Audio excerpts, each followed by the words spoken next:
শুকনো লঙ্কা আর তেজপাতা। তারপর আমি ফুলকপি আর পেঁপেটাকে দিয়ে দিয়েছি। এই যে ফুলকপির সঙ্গে আমি কটা আলুও দিয়ে দিয়েছি, দিয়ে দিচ্ছি। এই যে তো এবার আমি হলুদ গুঁড়ো দিয়ে দিয়েছি, লবণ দিয়ে দিয়েছি। এবার নেড়ে নিচ্ছি।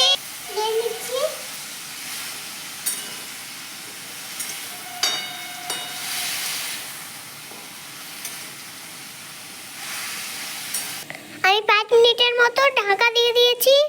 আমি আধ ঘন্টা আগে ছোলা ভিজিয়ে রেখেছিলাম, দিয়ে দিয়েছি।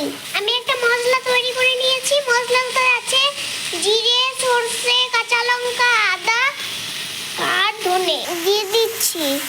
এবার আমি জল দিয়ে দেব। আমি ঢাকা দিয়ে দিয়েছি। তো আমি ঢাকাটা খুলে নেড়ে নিয়েছিলাম।